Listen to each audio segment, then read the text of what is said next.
Hey everyone, this is Greg with the Investigators Report, and I have Adam Payne from Ultra Botanicals in a conference meeting with me here. And this is a very interesting interview that I wanted to conduct. Adam's company just introduced a new curcumin-based supplement, and really the big thing with curcumin and turmeric is absorption in the body.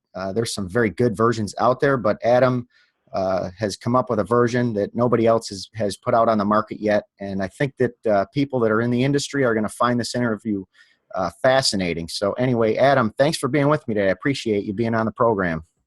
Greg, I really appreciate being able to come on and share some information. Yeah. So anyway, Adam, you told me before in passing that your background was in the pharmaceutical industry, and then you kind of got turned around and brought into the natural products industry here. Why don't you cover that a little bit and tell me what you did in the pharma industry and then how you dovetailed that into what you're doing now? Well, I think I should even prefix that. I grew up in a very hippie home. We had Yogi Bhajan visiting my house at one point, and I remember as a kid, we had his whole entourage in my house, and we had no furniture in my house. We just had beanbag chairs. And it was just this crazy childhood of, I'd have this normal suburban life, and then we go to these communes during the summer. And I think, as cool and interesting of a upbringing that was, I kind of rebelled against it. I went more to a science oriented or technical focus in my life when I got older and started to pursue things. And I ended up here in Oklahoma after spending a decade over in Russia, which is a whole story in itself, working on biotech companies. And we started launching different biotech businesses here in Oklahoma. We had a rheumatology business, a gastroenterology company with pharmaceutical products that were being developed for inflammatory bowel disease. And these were like hardcore, synthesized chemicals that we were looking, all of their efficacy, the way it penetrated into the skin or into the mucosa and how they were delivered. It was hardcore chemistry. It was hardcore pharmaceutical science. I had we kind of finished up a bunch of that work in 2008, and the pharma deal had failed. It failed after can you imagine this? We spent $12 million in clinical research just to get to the point where we were testing whether this worked in patients. And it was mind blowing the amount of money and time and research that we had conducted in order to get to that point, only to find out that it doesn't work. Huh. And so it was that in and of itself was kind of devastating, but it really gave me a backdrop on which I started to think about there must be a more facilitated way to be productive and to help people. Because I mean, underneath it all, underneath the loving home that I grew up in, and underneath all the things that I'd learned as a human being, and spiritually and just emotionally, is I wanted to make my life about helping people, improving their lives, and really touching them in a way that would be significant. And so some of my science guys that had worked on the rheumatology business with me had identified an herbal supplement that was being used in India to turn people's rheumatoid arthritis around almost overnight. They would inject this herbal gamish into people's joints, and what they were finding was that people were going into remission. So immediately my pharma hat went on, and we're like, oh, we got to study this stuff. We got to do all of our models. We got to elaborate on all the cytokines and the chemokines that were affected with this material. And in that process, we essentially took what was this really esoteric herbal mixture, essentially coming from alchemy. This stuff, you'll blow your mind where this stuff came from. It took its roots all the way through an offshoot of homeopathic medicine that was over 120 years old. And that branch of homeopathy came from alchemy. So it was this really strange tradition that had engendered this miraculous material. But instead of just imbuing ourselves with that tradition, we put on our Western pharmaceutical hats, and we quantified its capabilities, what it was actually doing, how it was affecting the human body, and eventually we took it to market, and it's being sold as one of the most effective topical treatments for eczema and psoriasis. But it was in that context of learning about how you could essentially find and create natural substances that were, in use, and go through a well-structured research program in order to understand how it could be used and its application. It was in that context that some researchers came to us that were talking about some advances that they had made in curcumin. And I don't know about you, but when I have studied, I'm going to turn off that notification because it's probably bothering people. Were you hearing a ping? No. All right, then I won't worry about it.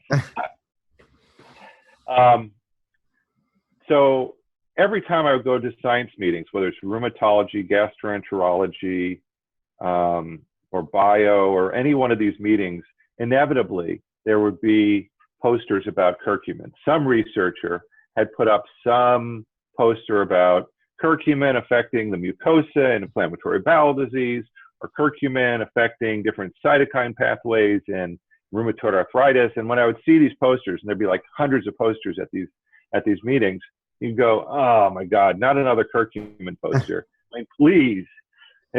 Haven't we beat curcumin enough to death in terms of what we have to learn about it? And that was my attitude when these guys from the University of Oklahoma and the Oklahoma Medical Research Foundation approached me. They had taken curcumin and had solubilized it in water, and essentially driven a solubilization process of solid curcumin into a liquid.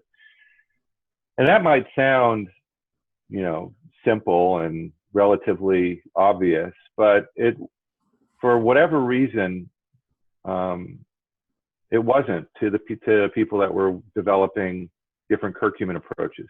Curcumin by itself, it's an extract from turmeric, depending upon potato, right? It's a crystalline structure that's almost completely insoluble in water. It has some solubility in ethanol, but even if you just put it in ethanol, it just sits there. And so what people have been trying to do is that they micronize it, they put it in nanoparticles, they'll put it in nanoparticles and coat it with solubilization agents, or they'll nanoparticle size it and then put it in micelles. They're doing all these things to take the solid curcumin and make it small to increase the surface area in order to increase the kinetics of solubility when it gets into your body. And these researchers from the University of Oklahoma had taken a completely different approach. And that's that moment when these guys came into my office and started talking to me. If it had been before I had been working on this topical anti-inflammatory, I don't know whether I would have taken the time of day to talk to them about this. But because I had already become a believer in natural substances, and was able to go back to my roots, my hippie roots of, nature has a lot to offer. Essentially most pharmaceuticals come from the natural substances. So I put aside my biases and started to really pay attention. So it was that started my journey into curcumin, was some researchers that were really pursuing this in an entirely different light. So was it these guys kind of hunted you down because of your background? Is that how that kind of worked out? Yeah, well, they came after me, and then there was enough interesting work that they had done. And you can look it up on PubMed. It's by Kurien, Kurien, and Schofield, Schofield. And they have a bunch of papers on curcumin. And they publish studies on their liquid curcumin, and they've done some research on curcumin and lupus, and so on and so forth. It was a couple of years working with them that we had a couple of insights. One, we learned that soluble curcumin, liquid curcumin, had characteristics to it that nobody had really studied well. And we found that it had a unique and very interesting way that it interacts with protein. In fact, we filed a patent on the way that curcumin could be used, liquid curcumin could be used as a protein stain for microscopy work. So you could actually take liquid curcumin, drop it on a cell structure, and it beautifully elucidated the internal network and structure of the proteins within a cell. And so we decided at that point that, there must be something more that we could do with it. We tried, working on ways to commercialize it. We had our topical products were being sold. We had revenue coming in from Amazon and from other places that were buying the products and getting great results. And so we decided, let's try to figure out how to get this liquid curcumin into the marketplace. It was in that context that we had this aha moment. We thought, I synergized my gastroenterological background and looking at different dosage forms, prodrugs, and ways of getting things into the body with the insights that we had about liquid curcumin and protein, and said, it was essentially this insight, Greg. If curcumin binds so beautifully to protein, maybe if we bound the curcumin to a protein scaffold that the body could easily digest, that maybe as the body was digesting the protein, the curcumin would come right into the body. And we tried it, and we then ingested it, and then we took our blood samples and looked at the levels of curcuminoids that we were getting from our own blood, and these were levels that had never been seen before. We were getting with two capsules, we were getting levels above 1,500 nanograms per mil in the blood. We had in one case, one person that had over 2,000 nanograms per mil in the blood just from 2 capsules. Your research says it happens in 20 to 40 minutes as well. Is that correct? So it's as quick as that as well? Yep. The protein we're using is whey protein, which is derived from milk. A lot of people, some people are chagrined the fact that we are not using a more natural plant protein, and we are looking at them. But as it turns out, whey protein is the fastest absorbing protein that known to man. And I think nature designed it that way, that these milk proteins get into the body within a 20 to 30 minute window. And so what we're seeing is as the body's digesting and absorbing the whey protein, the scaffold on which our curcumin is bound to, that we're getting, the curcumin is coming into the body in the same rate. So within that 20 to 40 minute window, we're getting a maximum concentration of the curcuminoids in the body. It's amazing. Well, let me ask you this here, because I don't know that the average person out there totally understands the dynamics. They hear turmeric or turmeric, like you said, and then they hear curcumin. And I mean, what's the difference? And do you think there's any merit to turmeric as a supplement? I see from your site, there's only 3% of curcumin in turmeric, but the curcumin is what really is doing the job as far as all the health benefits. Am I correct on that? Well, both curcumin and turmeric have been studied separately. Turmeric has a bunch of other things in there. There's tumerones, and there's a slew of different other molecules that have been thought of as potentially having anti-cancer or anti-inflammatory effects. The net, though, the story on curcumin is, though, the purified extract from the turmeric root, the curcuminoids have been well studied in over 8,000 different research papers for its anti-inflammatory, anti-cancer, or blood sugar modulating effects in a variety of human and animal studies and in test tube studies, as it were, in vitro studies. So as far as turmeric as a supplement versus this, what do you feel is the comparison? Well, you'd have to, in order to get this, the jury is out as to how much turmeric you would have to ingest in order to see curcuminoid levels in the body. I'm not aware of anybody doing a study where people ingested turmeric root and looked at the levels of curcuminoids that somebody gets. I don't think it's that. I don't think you would get that much absorption. Mm-hmm. When you look at purified curcumin,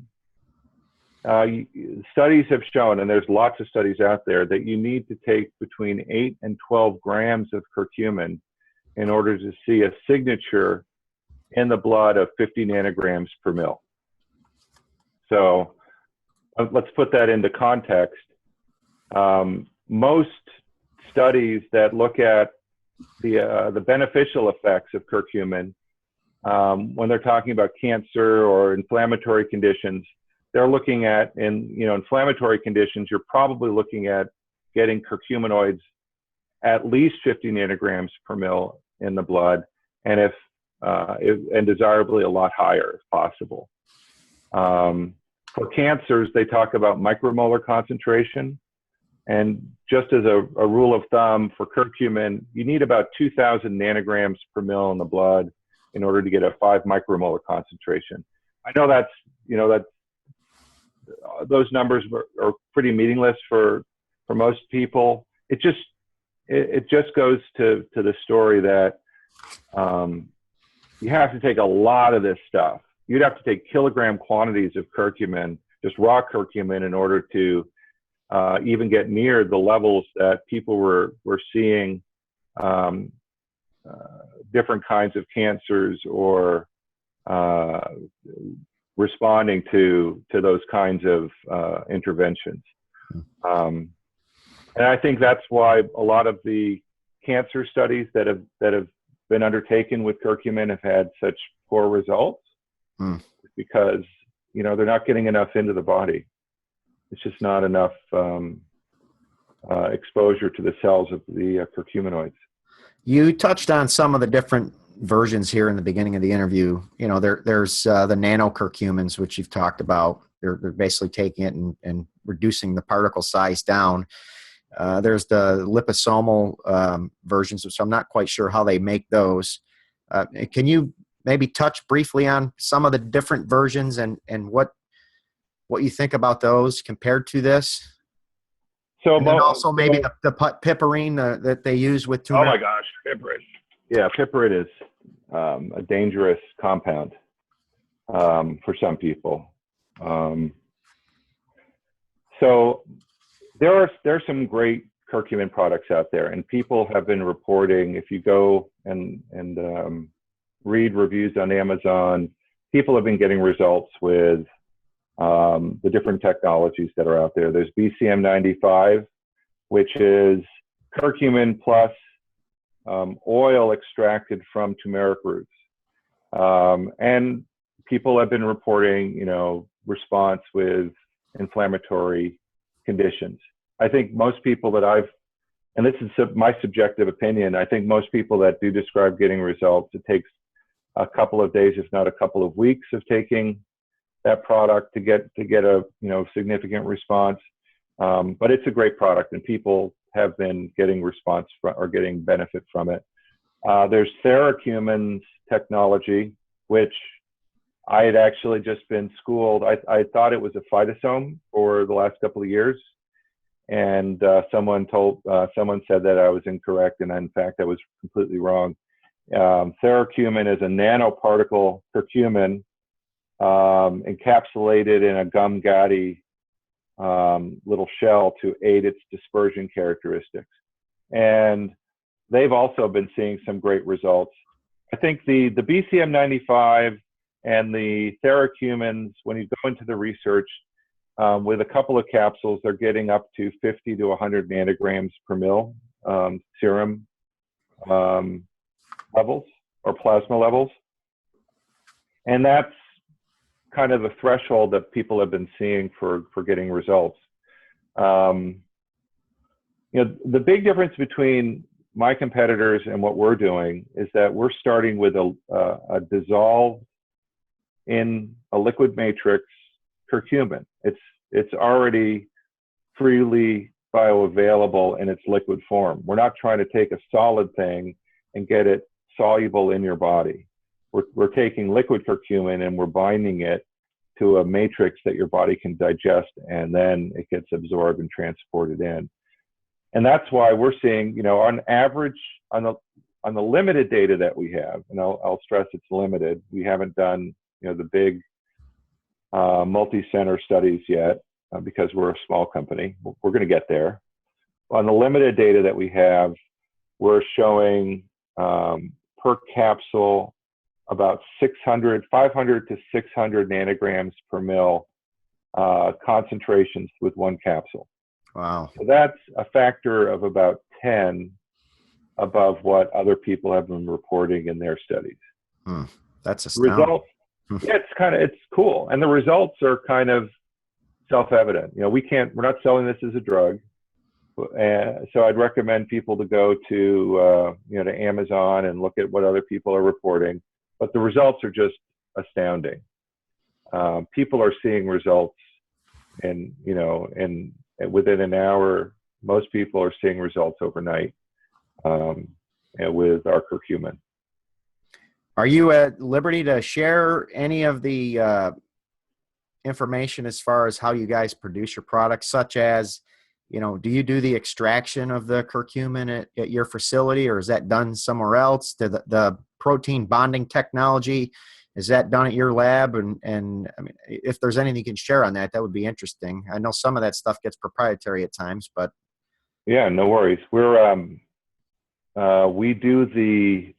buy our curcumin from a U.S. manufacturer. They import the turmeric roots. They go through a rigorous analytical process to make sure that it's free from heavy metals and any contaminants. They do their extractions in their own facilities. We then buy the curcumin from them, and we do all of the chemistry at our own facility here in Oklahoma. So we have all of the process reactors and the rotary evaporators that we use in order to do the chemistry and then to produce the dry powder. And then we encapsulate it or put it into bottles and send it out to people right from our own facility. You had mentioned these guys, Curian and Schofield from the University of Oklahoma Medical Research Foundation, which was kind of the impetus that got you going on that, and them having it into a liquid form. Are they involved with what you guys are doing, or? Yeah, they're on our scientific advisory board. Okay. And let me see here. As far as this particular product, you feel it's the absolute premier, better than anything else on the market at this point in time? That nothing can even touch what you guys are doing? I know that's a bold statement, but that's a pretty bold statement. You know, I have a lot of respect for my competitors. I think they're doing a great job. I think people should see what works for themselves. Our product has had phenomenal success for people, and based upon the data that we've been able to generate, we think that we have something that's at least 10 times better than some of the premier products that are out on the market.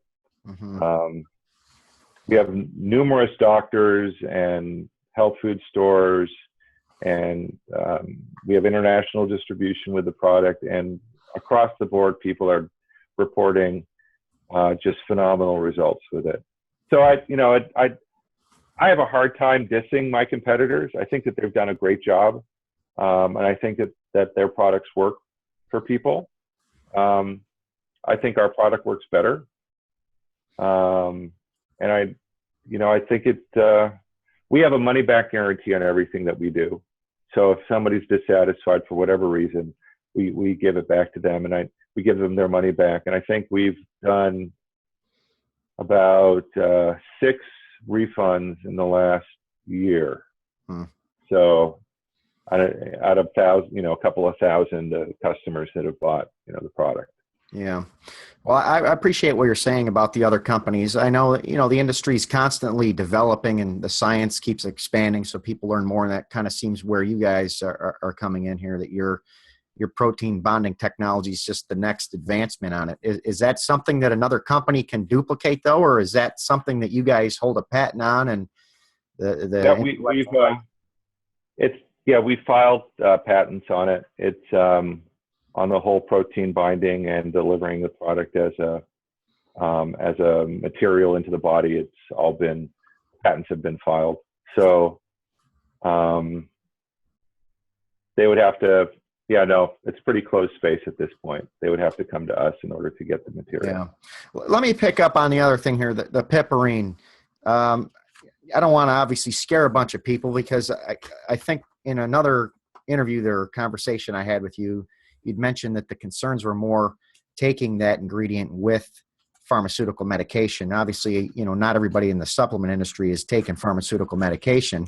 But what's your big concern with the piperine, and why that's not, the best delivery method? There's some studies claiming it gives you 2,000% better absorption in the body when you mix it with turmeric. So I'm just curious what your take is on it. So let's go down to what piperine really does. And in fact, I was misled about what we thought piperine was doing. Piperine's an extract from black pepper. I thought for a long time that piperine was aiding in the transport of curcumin from inside the intestine to the body, and it's not. It doesn't do that.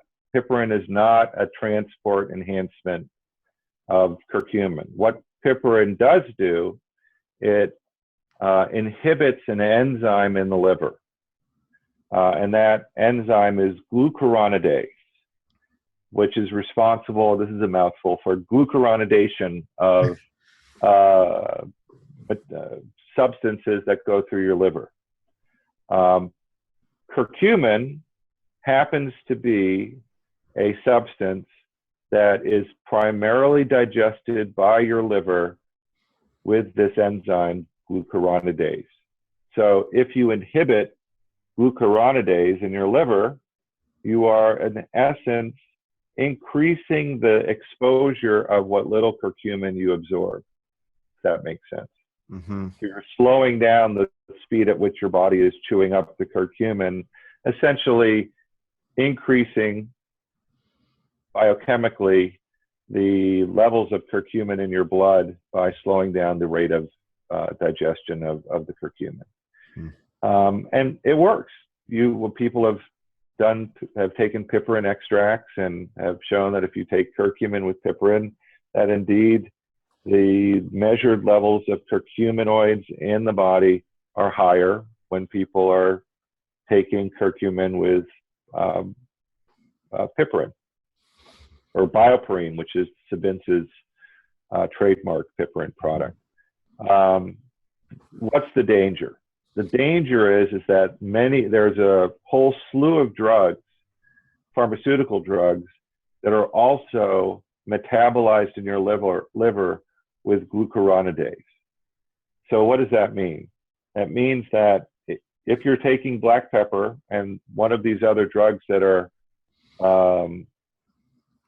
metabolized by glucuronidation, you will artificially increase the levels of those drugs in your body when you take piperine.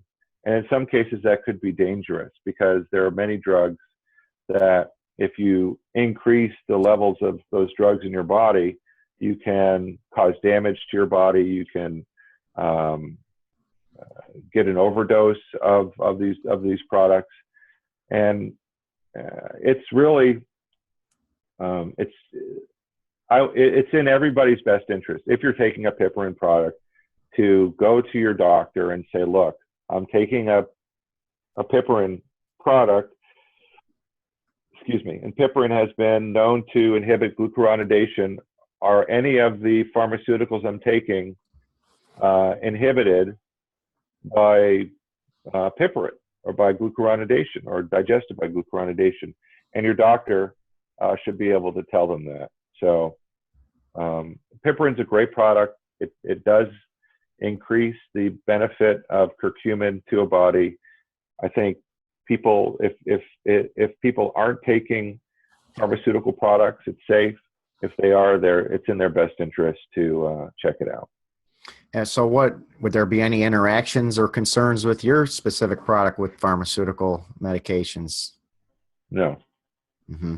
Absolutely. Yes, actually. What am I saying? Yes, there are. Oh my God. Yeah, we have two warnings. One is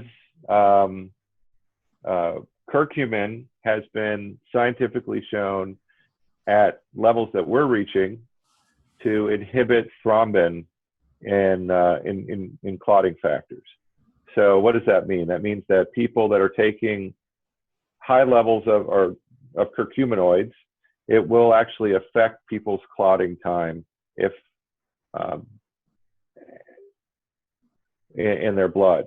So for anybody that's on blood thinners, we have a big warning on all of our products that if you are on blood thinners, do not take our product without consulting a hematologist or qualified physician. Especially if you're on Coumadin or warfarin, curcumin could adversely affect your clotting time. And that needs to be taken into account. The other warning we have is more of a question that we don't know the answer to. Anybody that's pregnant or at risk of getting pregnant should not take a curcumin product. We don't know how curcumin would affect a developing baby.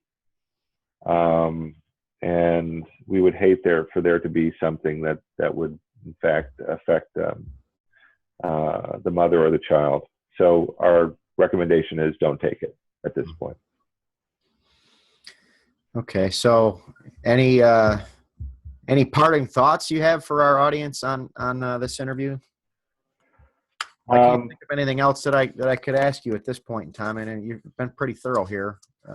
Well, you know, we're really excited. I put my whole life into this product and getting it out into the world and to making it available to people so that, you know, they could get the benefits from curcumin. You know, for a couple of decades now, people have been studying curcumin and turmeric. I think finally with formulations like ours, it's coming to light that all of those scientific benefits that have been studied are now realizable. And that's really exciting to me. So, you know, if anybody has any questions, Greg, we'd be more than happy to take their questions and to talk to them directly if that would be a benefit to you. Yeah, and I've been running your screen in the background here of this video since you've been talking here for a few minutes. So this is your website. If anybody wants to contact you, they can get a hold of you here. We do sell your product under our 7 Lights line of supplements. We just introduced it recently. I do sell some other turmeric products. I have a turmeric with piperine in it, and I do sell a nano curcumin. So I'm always looking for the best, and this came to me recently from a supplier that I was working with, and they said, listen, despite what you've heard, this is the best that's out there, and that's what really fascinated me about reaching out and wanting to interview you and really get the story. This can be interesting to see where this goes in the industry in the years ahead, but everything that I've seen, there isn't anybody in the natural supplement industry that's covering health and nutrition news that doesn't talk about turmeric or curcumin. You know, they say it's the most studied product out there. I mean, the US NIH website is loaded with different research studies. I think that it might be up to over 1,000 studies around the world that are conducted. So it's obviously caught the attention of everybody, from the pharmaceutical industry to the biotech industry to the natural supplement industry, because of what it can do in the body. So I'm glad that you're behind it now. You left the pharmaceutical industry to use your wisdom and insights to bring something out that's even better. So that's pretty amazing from my point of view. So Yeah. anyway, well, I appreciate your time, Adam. So I look forward to meeting you someday in person. But we'll do some more interviews on different topics here in the future. But thanks for your time in the interview. I appreciate it. No worries, Greg. You're welcome. Thanks for having me on.